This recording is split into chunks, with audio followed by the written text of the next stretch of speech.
Fortnite is ramping up the teasers for the upcoming live event in Chapter 3 Season 4, so let's go over the most important storyline Easter eggs and secrets that were just added. We're starting to learn more details about the Herald's plan because the final challenge for the Herald's questline is to talk with characters and deliver the Herald's warning. But first, I'm sure a lot of you guys have wondered, where did the Herald even come from? Well, there are only a handful of skins that share the whole nature/flower theme, and the Bloom skin definitely resembles her the most. I mean, he even has a baby Klombo back bling, and we can see Klombo shares a lot of the same attributes as her. So if we take a look at his description, you see that he is a Pluxarian plant assassin. Therefore, I think it's safe to say that the Herald is also from Pluxaria. And it turns out, believe it or not, that we actually know what Pluxaria looks like thanks to this loading screen. And how do I know that this is Pluxaria? Well, if you take a look at the Katana's pickaxe from Chapter 2 Season 7, they say that they were made in Pluxaria. And then if you take a closer look and check out the wolf-looking logo that's hanging from the handle of the pickaxes, you can see the same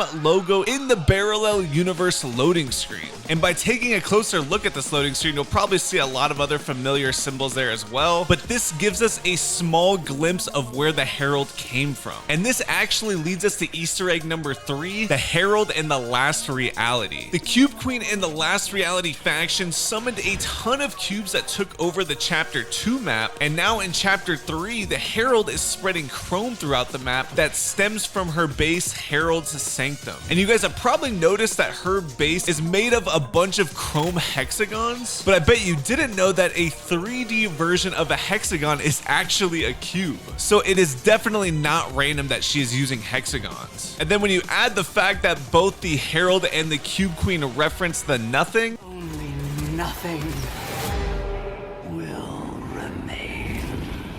it is pretty obvious that they are connected in some way. But the real question right now is who is left to defend the island in reality itself? All of the 7 are missing, and all we know is that Paradigm fled to Reality 659. Nobody really knows what Reality 659 is yet, and our only clue is in the Fortnite Zero War comics, because it says there that the Paradigm was the only one qualified to pilot the mech because her world is very technologically advanced. So the question is, who is she going to bring back from her world to fight against the Herald? Hopefully at the very least some of the Marvel superheroes return to help us, because the 0 point is connected to the Thor's Bifrost, which means he can easily teleport between different realities with the 0 point. And also Iron Man himself said he would be there for us if we ever needed him. The 0 point was sending distress signals last season, so I feel like these Marvel characters should know we need their help by now, and I hope they're on the way. Maybe Shuri from Black Panther will at least come, since she seems to have an interest in Jonesy, and the new Black Panther movie is coming out in about a week, so it would make sense for Fortnite to add her to the game as a collab anyways. And since these events line up kind of perfectly, it makes me think there is a good chance that she will be in the Battle Pass next season in Season 5. So yeah, let's hope that some of the Marvel characters still care about our island. But now for Easter egg number 6, we have to acknowledge the elephant in the room,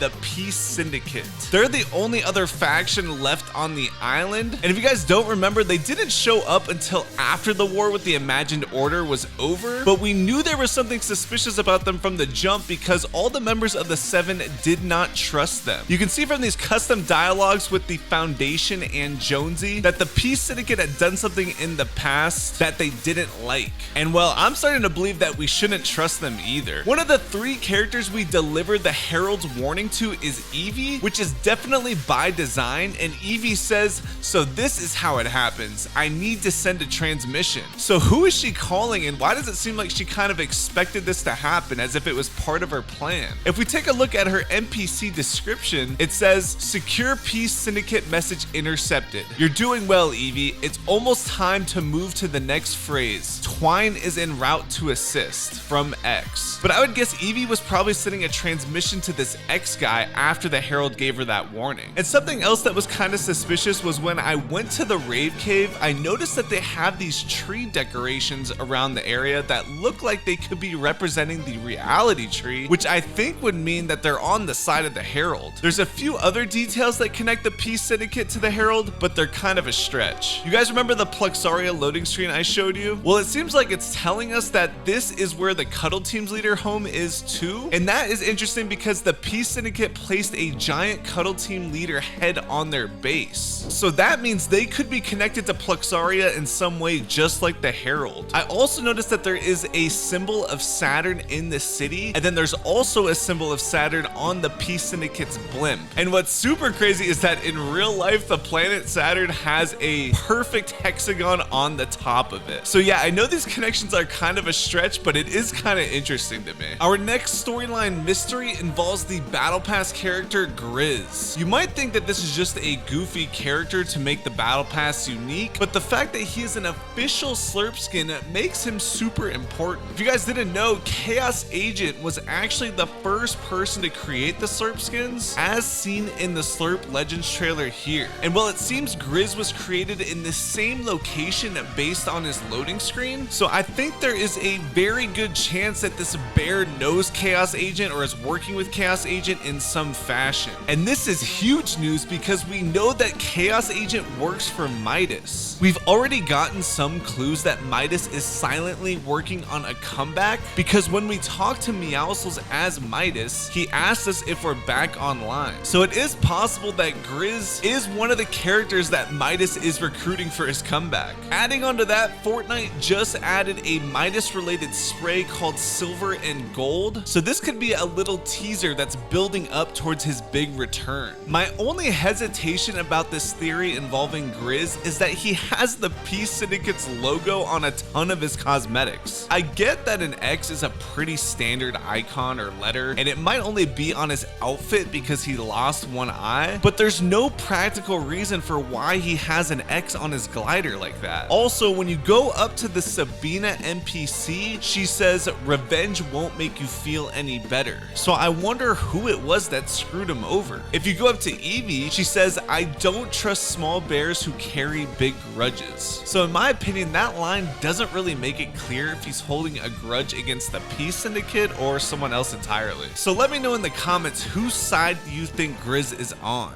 And now guys, the final storyline Easter egg came together for me when the bonus style for the Herald was released, and it turned out to be a burning ember style. It seemed weird that a nature themed skin would have a fire style, especially considering we already have the Fire King and the Ice King. However, it made me take a closer look at the Fire King, and I noticed a lot of similarities. First off, many people think that the Fire King is actually the Origin because his face looks pretty similar and he has fire coming off his body. I know right now that people think he was the Cube King, but wait a second, just hear me out. In the Imposters game mode, we are basically given an inside look at the Imagined Order's base, and they have an investigation board where they think that the prisoner, aka the Fire King, is a part of the Seven. Not only that, but there was also a room where it seemed like they were holding the Fire King captive in. So once the end live event at the end of chapter 2 happened, he would have been able to escape from the IO's base. So we already know that the Origin was related to the last reality in some way. Like I said, a lot of people think he was the Cube King, and we know very clearly that the Herald is related to the last reality. So if the prisoner is indeed the Origin, there is a very good chance that he's got some sort of relationship